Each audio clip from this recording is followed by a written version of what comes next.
Well, hey there, beautiful people. My name is Doug Nelms, and I serve as one of our pastors here. And I am so glad that you've decided to join us for our online experience today. We got some wonderful things planned for you. We're going to be continuing our series through 1 Corinthians, and we've got some amazing things to talk about what's happening over this summer. But before we do anything else, I want to take just a second, and I want to point our minds towards who we worship and what He is like. I actually want to just read for you one verse from the book of Psalms that is this powerful example of the character of who our God is. And it reads like this: "The Lord is gracious and compassionate. He's slow to anger and rich in love." This is a common descriptive sentence throughout the Bible of God.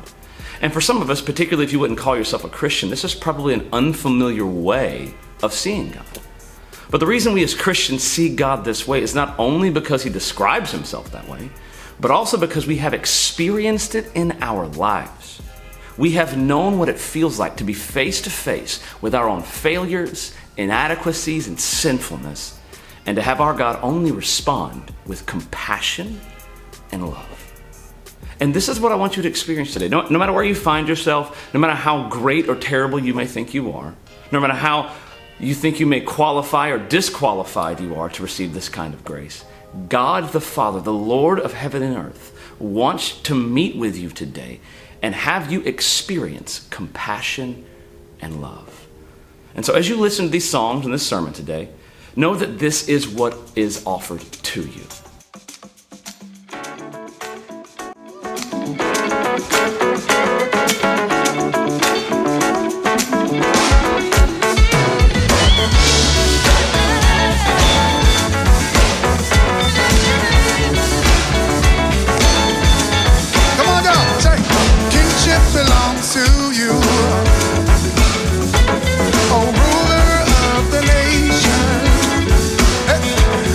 Corners of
Turn my sorrow into gladness, mourning into joy, yes you did. Turn my weeping into music, my shame into a testimony. Yeah. Shall I languish no more and be radiant over thee when your goodness overwhelms and my healing is complete? Oh, I am free to dance, free to move. My body's filled with breath, animated by every word you speak, animated by you. Hey, you promised us a future, sowed it in our hearts, said we will be a people, and you will be our God. Long when sin is swept from memory, we will be satisfied with good only good. We shall be languish no more and be radiant over thee when your goodness overwhelms and my healing is complete. Oh, we are free to dance and free to move. Our bodies filled with breath, animated by every word you speak, animated by you. Put your hands together.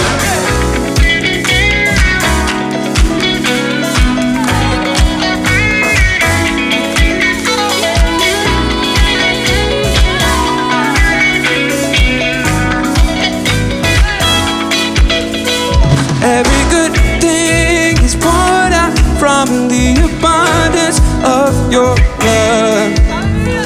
Every good thing is poured out.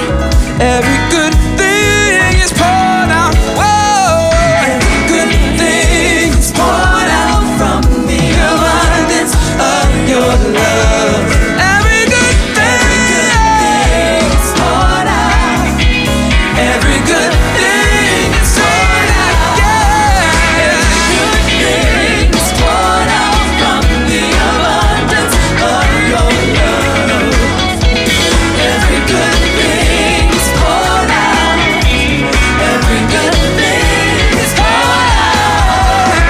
We are free to dance, we're free to move.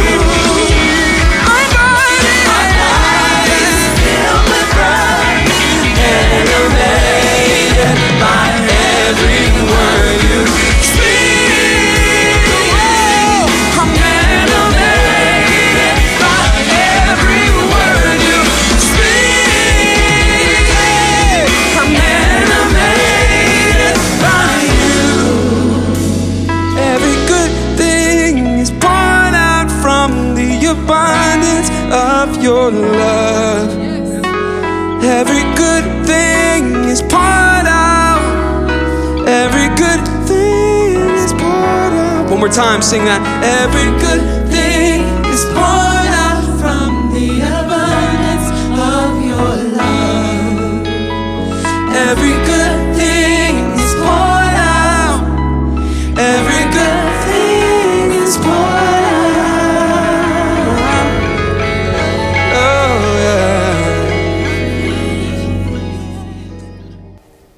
Well, hey, good people. My name is Doug Nelms, for those of you who weren't here early on, and I serve as one of our pastors here. Today is a wonderful day to be joining us, as there is so much happening for you. Yes, you, beautiful people, to be part of at Renovation Church and all around. Being part of a corporate worship experience is a powerful piece for everyone's spiritual journey, yes, but by itself is inadequate to live a transformed, meaningful life. We all need the people of God in our lives. And here at Renovation, people self-organize into groups simply called small groups to have that form of community. Small groups share a common interest, be it food, gaming, working out, serving schools in the area, etc. And right now, yes, today. Our summer semester of small groups is open for joining. And to be clear, this is for everyone. No matter where you are on your spiritual journey, no matter how far you find yourself from the city of Atlanta, there's online groups. There is a group of people of God for you to join today. So, today you have one job. That's it. Get in a small group.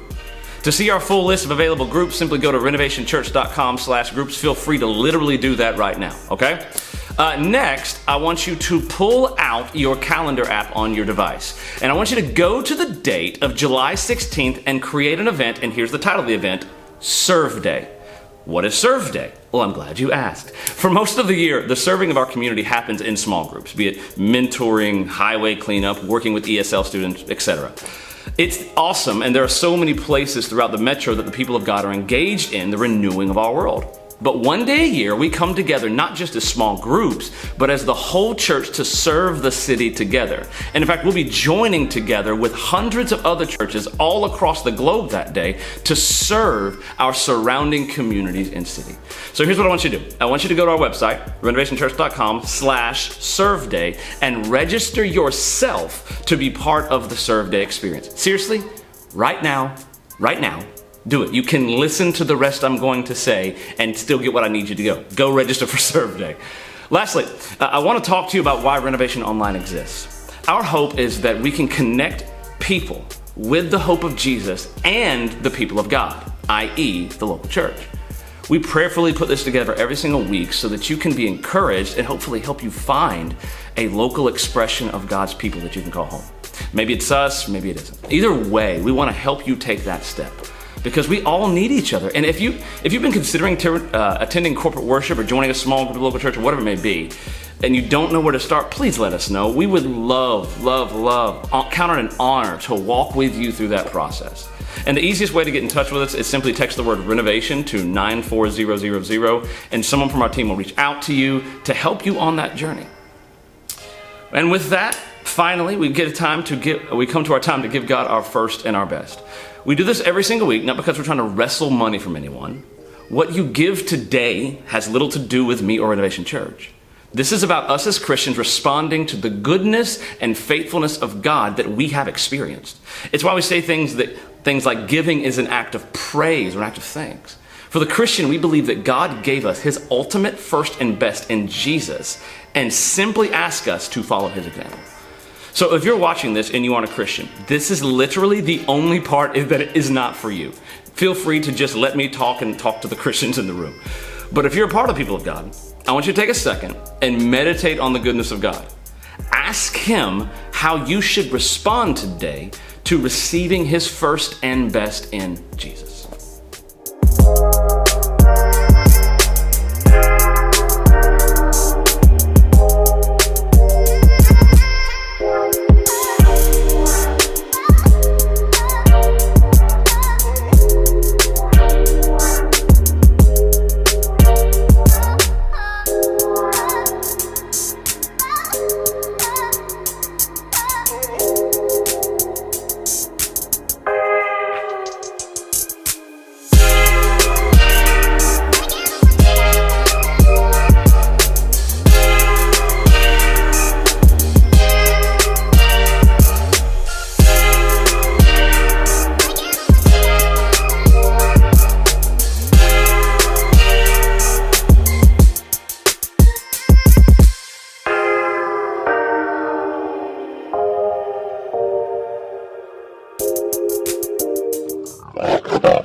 Well, hey, it is good to be back with you. This past week was my birthday week. And so I want to say thank you to all of you who went out of your way to wish me happy birthday. It really is a joy to share my life with you and to share so much of my memories with you, and for you to go out of your way to acknowledge these kind of milestones in my life. So thank you again for all the birthday wishes. What an incredible joy. To our guest today, if you have no context for what I'm saying, then thank you for just leaning in and listening for a minute. I'm so glad to be with you as well, whether you're watching this live or time shifted, whatever day it is for you. I am so glad that you would take a chance with our community and give us a chance to engage you, particularly if you would not consider yourself a follower of the way of Jesus. This is a safe place for you to be, to explore your questions. Even if you're in the midst of a deconstruction of some kind, we want to be able to walk alongside you and help you explore and allow you to belong while you still believe. This is a community that you can belong to while you work out what you believe. So wherever you are in your journey with, toward, or away from Jesus, we are glad that you would allow Renovation to play some small part, even if it's just for this moment. Today, again, we are back in our multi-year series in Paul's address of community worship in the church at ancient Corinth and all manner of problems that they had as a church. And if you like background or context for anything from the previous weeks and years, then check out our Church in the Wild series on our YouTube channel. And please like and subscribe. It is a way that we continue to get good content out to you all. If you'd like to follow along with prepared sermon notes, there's a QR code coming up on the screen now, and you'll be taken automatically to a live event where you will be able to follow along with your own notes, put notes in, and actually track with what I'm saying as well. Now, the last time we were in Paul's letter, we learned that what God wants for us is for many to become one. And though there is an individual beauty and uniqueness with which we were each created, it is meant so that many might become one beautiful tapestry, not remain in isolation. Today, we unfold another layer of this beautiful truth as we talk about the true nature of the church and the necessity of interdependence to be a healthy community. And if any one of you has questions along the way, whether you are a follower of the way of Jesus or not, please text sermon question to 94000, and I'll address those in our Instagram live Q&A, which happens on Sunday afternoons. Now, our text today, which you have likely already seen in our sermon notes, comes from this same letter. We are going to be in verses 21 through 26 to orient our hearts and our minds around where God would have us go today. So if you want to read with me, please go ahead and look on and read with me. The eye cannot say to the hand, I do not need you. Or again, the head to the feet, I don't need you. On the contrary, those parts of the body that are weaker and are indispensable, and those parts of the body that we consider less honorable, we clothe these with greater honor. And our unrespectable parts are treated with greater respect, which our respectable parts do not need. Instead, God has put the body together, giving greater honor to the less honorable, so that there would be no division in the body, but that the members would have the same concern for each other. So if one member suffers, all members suffer with it. If one member is honored, all members rejoice with it. The word of the Lord, and I hope you would say with me, thanks be to God. I want to start today by telling you an extraordinary, though not very personal, story. In 1839, 53 illegally purchased people from Africa came together, devised a plan, and seized control of the ship upon which they were being transported. These 53 then ordered the crew of the slave ship they were on to head back to the continent of Africa so that they could return to their native land. But by altering the course incrementally at night, when the position of the sun did not reveal the ship's course, the crew quietly sailed in a northeasterly direction. Eventually, the ship was intercepted by a U.S. vessel off the coast of Long Island, New York. The two Spaniards who had tried to enslave these African image bearers were freed by the United States, but the Africans were imprisoned. Then President Martin Van Buren, along with many newspaper editors, favored extraditing the Africans to Cuba. But abolitionists and other Northern sympathizers went to trial for their freedom, and guess what? They won. At a hearing in Hartford, Connecticut, a federal district court judge ruled that the Africans were not liable for their actions because they had been enslaved illegally. Imagine that. The case then proceeded on appeal to the Supreme Court, where former President John Quincy Adams, defending the Africans, argued that they should be granted their freedom.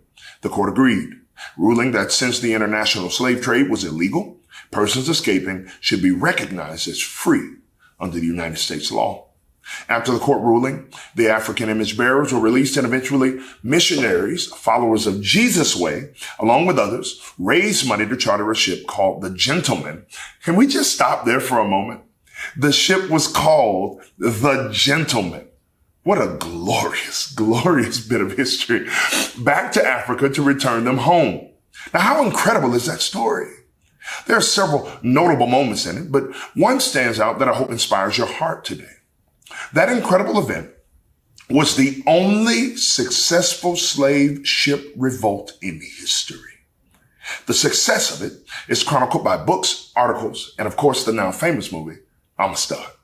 And here, wrapped neatly in this wondrous story is this, that the victories those unlawfully and unethically and unnaturally enslaved human beings had rested almost entirely on one factor. The Africans acted interdependently rather than independently. Hear that again. They acted interdependently rather than independently. Together, they were better than they were alone.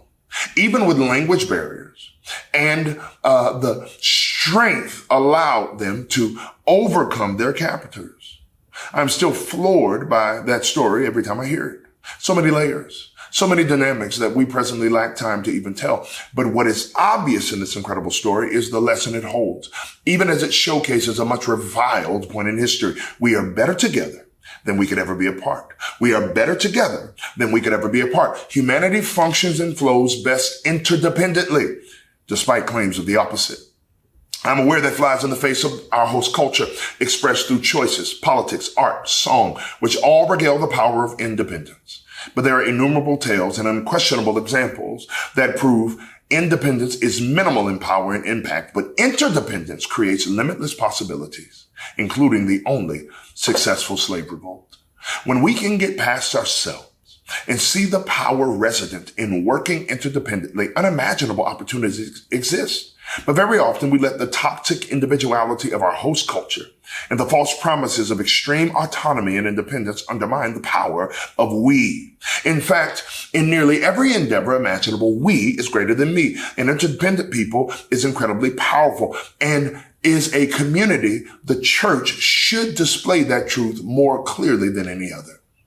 God's church, our church, should be the place that this sentiment is most readily displayed. Now, Paul understood this as more than a transferable axiom. He saw it as fundamental to the fabric of a local church community and hoped that somewhere between their desire to be independent displays of their own wonder and the church, that Corinth might see the same. Now, I know that some of you are familiar with these words here in Paul's letter, but today let's look with fresh eyes. Paul is writing to the followers of the way of Jesus who are trying to figure out this new reality called church. Church. Note I said reality, not Sunday event. And they've got more than a few messy issues. They're sorting out through genuine questions. What are the ethics of this new reality? How does marriage work now that we believe Jesus rose from the dead, or singleness for that matter? What about lawsuits or when people choose sides in church fights? And what do we do when a guy commits adultery with his stepmom? Something that even Corinthians who weren't followers of the way thought was unconscionable. Well, these are just a few of the issues Paul addresses in this young church that he's helped establish. It is in the midst of addressing these issues that Paul also addresses how these people should view their understanding of self in the context of Jesus' new community. Paul has taken the metaphor for a human body, which was well known in the ancient world, as we said last time, as a picture of civic society, in his eagerness that the church in Corinth should now understand how every single member in Jesus' family matters as much as every other, a single body, as it were, or as we said last time, one from many. In ancient society, this metaphor was often used to describe the whole society like a human body, making the point of the interdependence of the, quote, body politic, and emphasizing the importance of status whilst doing so. In the view of ancient leaders, particularly in Rome, some were just more important than others, more high profile, more honorable, having more dignity, and adding more value to the culture, not unlike the U.S. today. In contrast, also much like the U.S. today, others were dishonorable, lower in dignity and worth, and ultimately dispensable. Paul, in his illustration, undermines the host culture's values completely by insisting that every member of the body, the church, is as indispensable as the next. It is as if he is saying those who have vision, who can see things clearly, can't turn to those who do the work and say that they aren't needed. The head, the first, and the lead can't say to those who walk it out that they aren't needed. There's no room for me mentality. We is the win. No one member matters more. No one brings more value than another. No one is more honorable than another. No one has more dignity or worth than another. Everyone carries weight. It is a completely countercultural perspective on human beings as individuals and as a collective. In light of this, Paul says, never let it be said by one part of the body to another, I don't need you. Why? Because the church is a unique body, upending cultural norms for divine definitions. My goodness. The church body should be a diverse body, Paul writes, comprised of Jews, Greeks, slaves, and free, all united in spirit. Meaning that when they were welcomed into the church and baptized into a bond that goes deeper than blood, deeper than social status, deeper than education, deeper than economics, deeper than ethnic heritage, then the church body expressed rightly is inherently transcultural. Here's a side note, and I said it last time. Please sign up to get baptized if you've put your trust in Jesus but haven't been baptized.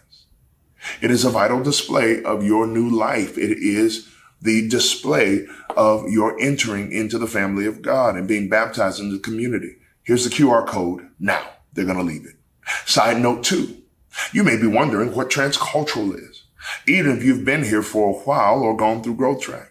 Well, about 5 years ago, I wrote my first book, and in it, I defined transcultural. Here's the definition.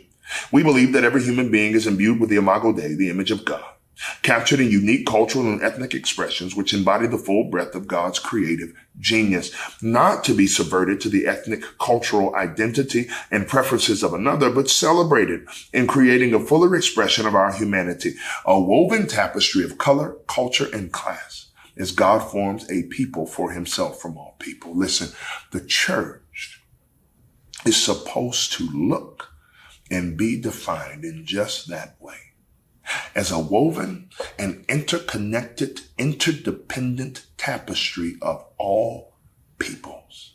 None, hear me, none more valuable than the next.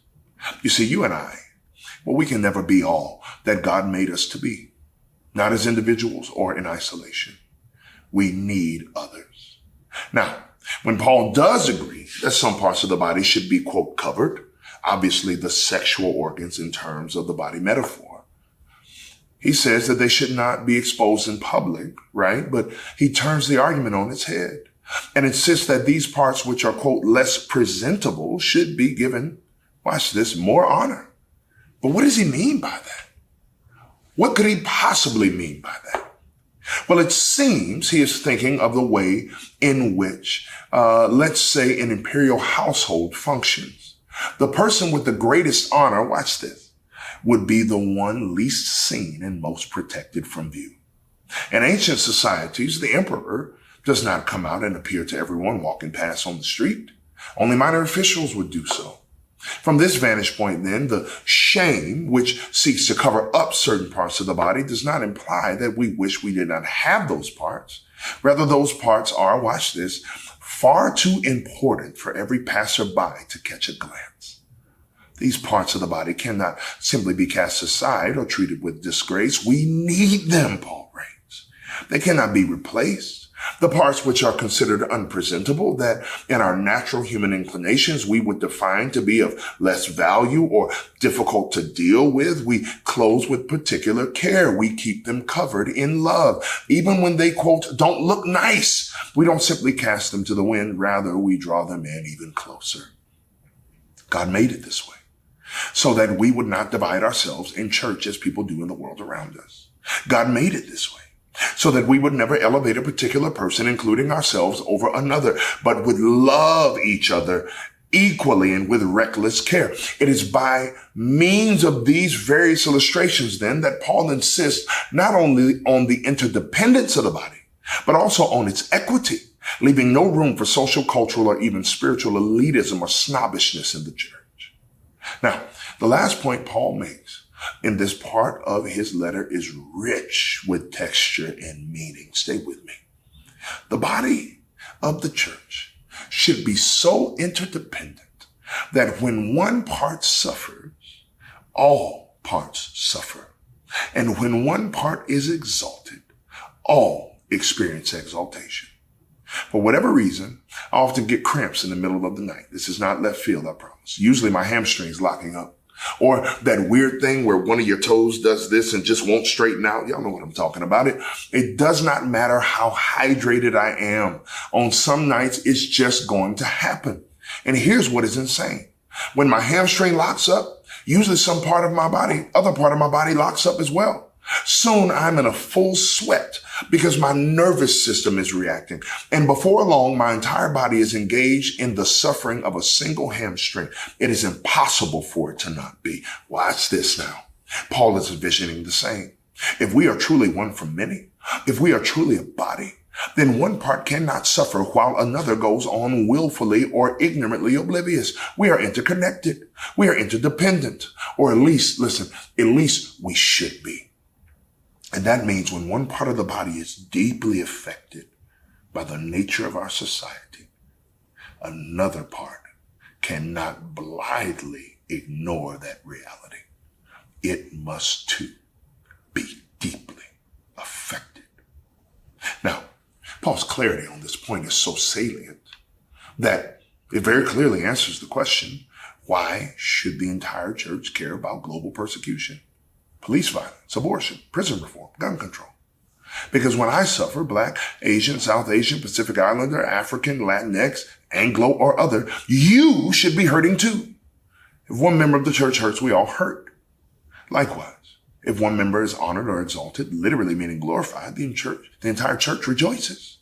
The ear hears music, but what happens? The entire body, for many of us, not for all of us, is caught up in it. Some of us, we need friends to teach us how to get caught up. The sun shines on your face, what happens? It's as if your whole soul gets warm. How powerful a community would we be if we were that deeply moved by the condition of each part of this body? Now, that last and lingering question then is, why should this message matter to you today? Well, the church is not what it should be because the people who say they follow the way of Jesus continue to choose Western independence over biblical interdependence. And it is killing our community and how we show up in the world. Yet, we greater than me is the ideal. We greater than me. That's the ultimate win for the world. And it should be the distinctive of Jesus' people. There's an incredible African proverb that says this: if you want to go fast, go alone. If you want to go far, go together. It very accurately captures Paul's heart in this letter. As long as we see ourselves as disparate individuals, independent individuals with somewhat similar beliefs, but have separate agendas and an individualistic focus, we won't go very far as a church. Think about all of the reputation issues, church splits, and other ills that have come to so characterize the church. Is it fair to say that if at any point these people saw themselves as interdependent and necessary to the fullness of life for each other, that half of those events would not have existed? How could 11 o'clock be the most segregated hour of the week if we is greater than me? How could people refuse to resolve conflict in Jesus' community if we really believe that we is greater than me? How could Jesus' people ever be accused of arrogance if our posture was we is greater than me? And what lack would any church or the city that surrounds it ever have if Jesus' people believed that we is greater than me? The answer is none. The power resident in a group of people who elevates the whole over themselves as individuals is limitless because there is joy in knowing the particular part you play and its indispensable nature. And so here's my call to you today. Be interdependent people and place the whole over the part. Be interdependent people and place the whole over the part. That's the call today. And listen, if you are moved by the truth of Paul's words, if you would like to embrace this call, then I want to invite you to take just 2 next steps. Number 1, search your heart for the ways you make me greater than we. Search your heart for the ways you make me greater than we. We all struggle with it. I know I do. There's so many places where I want to put myself first. It's woven into the very fabric of who we are as a society. In fact, it even became political slogans. But the community of the church is supposed to be something very opposite. Search your heart for where those things show up and give them to God. And then 2, listen, get in a small group. You can't be interdependent until you practice interdependence in community. All of you need to be in a small group. Even if you just worship with us online, you can get in a small group. There are digital options. You need to be in community. You need to be a part of a whole. Now, for those of you who do not yet follow the way of Jesus, I hope today inspired you. I hope seeing what the church is meant to be over and against a mostly selfish and individualistic culture makes you want to investigate further. Actually, I hope it makes you want to believe that Jesus' way, when actually lived out, is a better way. And it leads to flourishing for more people and brings honor to those who would otherwise be treated shamefully. When the church is living as that type of community and not ravished by other forces, it becomes the greatest force for good in the world. More than that, it becomes your eternal family, no matter what you have done or where you have come from. And you play a vital role then in transforming the world. Jesus wants you to become a part of his community, his body, as you identify with him and root your life in him. He stood in front of the danger, as it were, to shield you and rescue you and make you his own. Now, will today be the day that you put your trust in him? If you feel that nudge in your heart, then this is what you must do. And I want to pray that it be an easy decision for you. It's quite simple. We're going to ask God to forgive us for rejecting his love and leading. And then we're going to ask him to give us his righteousness and to make us his own. Let's pray. Father, will you please now forgive us for rejecting your love and your leading and trying to do life on our own terms? And would you give your righteousness to us? And what that means is, would you give us right standing before the Father? Forgive us for our sin and invite us into your family. Father God, I pray for those who just prayed that prayer, that this would be one of the greatest moments in their lives and an easy experience, so that they might be fully transformed by the hope you extend and by the beauty you desire for them and for this world. In Christ's name, amen. Listen, if you prayed that prayer in faith, nothing will ever be the same again. And here's what I'd invite you to do. Please text "I became a Christian" to 94000 so that we, as the pastors of this community, can help you take your next step in faith. Last word here. Renovation's vision is to see the world awaken to the wonder of God in this transcultural church. We have just been freshly reminded of what transcultural actually means. Might we also be reminded that in order for the world to be awakened, it actually has to see the new reality Jesus secured being lived out among his people. If enslaved image bearers, limited by language and culture, can overturn evil rule and revolt against a captor, what is impossible to you and I as Jesus' people? The moment we believe that we are better together than we are apart. Nothing. That's the answer. Absolutely nothing. And I hope you will believe it today. I love you dearly, and I'll see you next time.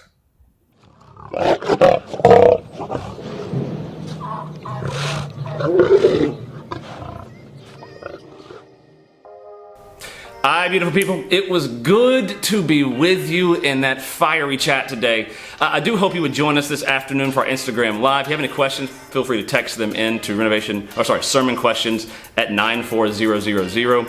Look, we are so grateful that you joined us today and let us speak words of life into your life today. Before you go, I want you to know something. That you are more than you think you are. That God has placed you on the earth at this time because He believes you are the best possible option to see His kingdom come into the spaces you find yourself. You are His first choice for those in your life and in your community to experience His grace and love in this world. I know there's a lot, so here's one encouragement to you. Be bold in your love this week. Be lavish with your kindness. And watch how God will change through you your environment. Look, I love y'all so much. If y'all need anything, please reach out, let me know. I will see y'all next week. Deuces.